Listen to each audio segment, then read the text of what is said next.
유언장은 어떻게 보면 새로운 삶을 살아가는 좋은 출발점이 될 수가 있습니다. 과거를 좀 접고 새로운 삶을 살아갈 수 있는 그런 이제 좋은 기회가 될 수 있는데, 유언장이 법적으로 구속력을 가지려고 그러면, 안 그러면 반성문이 돼버려요. 잘못하면 꼭 이 5가지 요건을 갖춰야지 이 법적인 효력을 가집니다. 뭐 물론 유언장을 쓰고 나서 공증이라고 써 있는 사무실 있죠. 가서 공증을 하면 되는데 한 번 할 때 200만 원이 넘는데요. 그것도 이제 일반이 200만 원이고 재산이 많은 사람은 그 재산의 몇 퍼센트를 내게 돼 있다고 그래요. 그러니 뭐 그렇게 많은 재산을 매번 드릴 필요가 없고, 이 5가지 우리가 할 수 있는 유언장은 이거밖에 없어요. 5가지 요건을 잘 갖추면 그 유언장이 법적으로 효력을 갖출 수 있는데, 첫 번째는 자필로 증서를 써야 된다 그래요. 컴퓨터로 치거나 타자를 치면 안 됩니다. 첫 머리부터 유언장이란 말부터 마지막까지 다 자필로 써야지만 그게 법적인 효력을 가질 수 있습니다. 그리고 두 번째는 자기 이름이 거기에 들어가 있어야 돼요.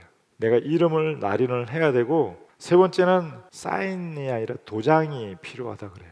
도장이 꼭 임감 도장이 아니라도 아무 도장이라도 사용할 수 있다고 합니다. 그리고 드물게 지장도 법적 효력을 가지게 된 경우들이 있다는데, 일단은 도장을 더 선호한다 그러고요. 또 세 번째는 정확한 주소를 기입을 해야 된대요. 뭐 성남시 중원구 희망로 365 이렇게 정확하게 주소가 기입이 돼야 되는데, 왜 그럴까요? 왜냐하면 성남시 임학순이 낳은 사람이 아닐 거 아니에요. 그 사람이 같은 사람인지를 밝혀낼 수 있는 그런 명백한 자료가 있어야 되기 때문에 동 번지수까지 명확하게 기록을 해야 된다 하고요. 네 번째는 날짜를 명시해야 됩니다. 몇 월 정도로 안 되고 몇 월 며칠을 안 써가지고 유언장이 법적 효력을 상실한 경우도 있다 그래요.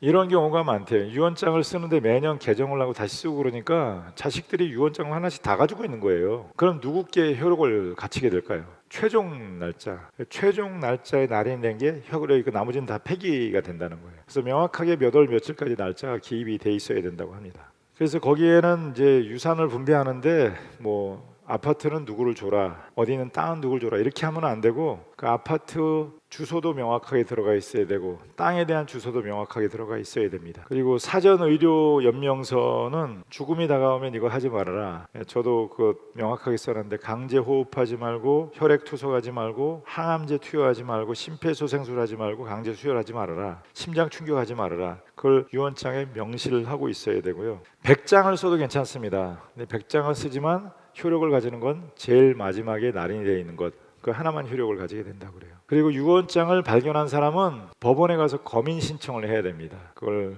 검인 신청을 해야 법적 효력이 이제 발휘가 되는 것이죠. 검인 신청이 제대로 되지 않으면 일반적인 판례에 의해서 재산 분할이 이루어지게 됩니다. 내가 유산을 물려줄 수 있는 것처럼 빚도 물려줄 수 있을까요? 그게 굉장히 중요한 문제가 되겠죠. 자식 중에서 유별나게 사랑을 많이 받은 자식이 있을 거 아니에요. 유학할 때 비용 다 대줬다, 집을 사줬는데 네가 잘못해서 관리를 못했을 뿐이지, 그러니까 네가 아버지가 남긴 빚을 갚아라. 근데 그 빚에 대한 유산은 그 법적 강제력이 존재하지 않는답니다. 그런데 만약에 아버지가 물려줄 유산에 대해서 내가 그 유산을 받겠다고 사인을 하면 빚에 대해서도 의무를 가지게 되는 것이고, 유산을 받지 않겠다고 사인을 하면 빚에 대해서도 책임을 지지 않아도 괜찮다고 그래요. 이구는 박사라고 이화여대 교수를 하신 분인데 정신과 의사예요. 근데 나는 죽을 때까지 즐겁게 살고 싶다 이런 책을 썼어요. 근데 이분이 지금은 한쪽 눈이 완전히 실명이 됐습니다. 당뇨, 고혈압, 통풍, 병이 한 10가지도 넘더라고요. 그런데 즐겁게 산대. 한쪽 눈으로 하늘을 보고 한쪽 눈으로도 세상을 보면서 너무 감사해하고 하루하루 살아가는 걸 즐겁게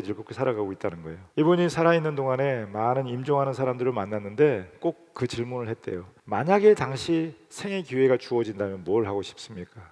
내가 어제 우리 어머니 병원에 모시고 가면서 어머니한테 물어봤어요. 어머니, 만약에 다시 한번 삶의 기회가 주어진다면 뭘 하고 싶습니까? 우리 어머니는 첫 번째 얘기는 공부하고 싶다, 배우고 싶다. 평생 많이 배우지 못해서 그게 한이었는데 학교 다니고 싶다, 그 얘기를 하시더라고요. 이분이 이제 임종하는 사람들이 가진 한, 내가 다시 삶의 기회가 주어진다면 이런 일을 하고 싶다. 3가지. 첫 번째는 내가 원하는 방식의 삶을 살고 싶다. 그동안 남 눈치 보느라고 남 신경 쓰느라고 내가 원하는 삶을 살지 못했는데 정말 내가 하고 싶은 일을 하고 살고 싶다. 그럴 것 같아요. 우리가 늘 남의 신경 쓰고 그러려고 내가 하고 싶은 일을 못 하고 산단 말이에요. 근데 다시 삶의 기회가 준다면 정말 하고 싶은 일을 하고 살고 싶다. 두 번째는 맺힌 걸 풀고 살고 싶다. 이 사람이 감정의 동물이기 때문에 본의 아니게 살다 보면 자꾸 이렇게 맺힌 사람이 생겨요. 그리고 미워하게 되고 또 원한 관계에 있고 마음 아프게 살아가는데, 지금 임종을 눈앞에 두고 있는데 그게 뭐 그렇게 대수겠느냐. 그래서 맺힌 사람하고 좀 풀고 가고 싶다 그런 생각을 많이 한다 그러고요. 또 세 번째는 좀 나누는 삶을 살고 싶다. 왜냐하면 죽음을 눈앞에 두고 있는데 은행에 잔고가 아무리 많아봐야 무슨 소용이 있겠습니까? 내 집이 아파트가 몇 채 있어봐야 무슨 소용이 있겠어요. 제일 잘 사는 사람은 죽을 때 잔고를 제로로 만들어 놓고 사는 사람이 제일 잘 사는 사람이래요. 그냥 지금 건강할 때 좀 나눠주고 베풀어주고 살면 좋았을 텐데 왜 그러지 못했을까, 그런 마음이 들더라는 것이죠. 마지막, 전화 한 통 한다면 누구에게 전화하겠습니까? 그 사람에게 전화해서 무슨 말을 하겠습니까? 그런 순간에 공부해라, 그런 얘기, 돈 벌어라 이런 얘기 하지 않을 거예요. 대부분 부모들이 사랑해라, 화목해라, 행복해라, 행복하게 살라는 얘기를 제일 많이 하다가 화목하게 살라고 하는 말을 제일 많이 한다 그래요. 유언장을 써보니까 저도 유언장을 수없이 썼다 지웠다 하면서 깨닫는 것 두 가지. 첫 번째는 나에게 제일 소중한 사람이 누군지를 깨닫게 돼요. 유언장에 이렇게 이름을 쓰는 사람, 사돈의 팔촌을 쓰지는 않거든요. 정말 나에게 소중한 사람이 누군가, 그걸 깨닫게 됩니다. 아무리 갈등이 있고 마음 힘들게 해도 결국은 보면 그 사람에게 메시지를 남기게 되고 사람이 제대로 보이기 시작한대요. 나에게 소중한 사람이 누군가 보게 된다 그러고요. 두 번째는 삶의 우선순위를 보게 됩니다. 자녀 교육하는 부모는 욕심이 많습니다. 그래서 아이가 공부 잘하기 위해서 뭐 별별 일을 다 하는데 유언장 쓰는 사람 중에서 단 한 사람도 아이 공부 문제를 쓴 사람이 없대요. 공부 잘해서 서울대 들어가라 이런 말을 한 분이 없다고 그래요. 그냥 건강해라, 화목해라, 행복해라, 믿음을 지켜라. 죽음과 삶은 앞모습과 뒷모습입니다. 앞모습은 꾸밀 수 있지만 뒷모습은 꾸밀 수가 없어요. 그리고 죽음은 거짓말을 하지 않습니다. 제일 불쌍한 사람은 죽음을 준비하지 않다가 강제로 죽음을 당하는 사람이 불쌍한 사람이고, 제일 부끄러운 죽음은 정리되지 않은 상태에서 죽음을 당하는 것. 이 얘기는 지금 당장 뭐 죽어버리자 이런 얘기가 아니라 죽음을 생각하면서 자기의 삶의 궤적을 돌아보고 어떻게 하면 더 삶을 복되게 살아갈 수 있을까를 이제 다시 한번 생각하고, 그래서 어떻게 보면 유언장을 쓰는 때가 인생을 재출발할 수 있는 새로운 출발의 변곡점이 될 수가 있다는 거죠. 롱펠로우인가 성경 구절에서 제일 아름다운 구절이 하나님께서 사랑하는 자에게 잠을 주시는도다. 거기에 잠은 죽음을 의미하고, 잠자면 우리 아침에 깰 걸 아잖아요.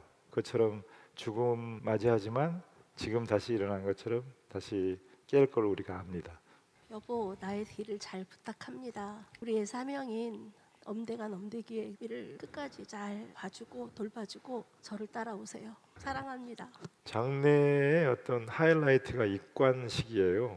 이제 관에 시신을 모시고 횡대를 열어놓습니다. 반만 관을 닫고 여기 위에 3분의 1 지점을 열어놓는 거예요. 그리고 이제 이 상태에서 같이 찬송을 부르고 예배를 드려요. 보통 뭐 장래 잠시 세상에 살면서 저 높은 곳을 향하여 부르는데, 저는 그거보다는 그분이 평소에 제일 좋아하셨던 찬송을 불러요. 그리고 가족들이 마지막으로 돌아가면서 엄마에게 하고 싶었던 얘기, 사랑한다, 고맙다 이렇게 돌아가면서 얘기를 다 해. 그리고 이제 마지막으로 여기서 기도하고 이제 뚜껑을 닫는단 말이에요. 자, 이제부터 입관을 시작하겠습니다. 사랑하는 김명국 원사님이 평소 살았을 때 그 수고와 헌신을 기억하면서 우리가 그분을 얼마나 사랑하고 존경하는지 예를 표하려고 우리가 이 자리에 모였습니다.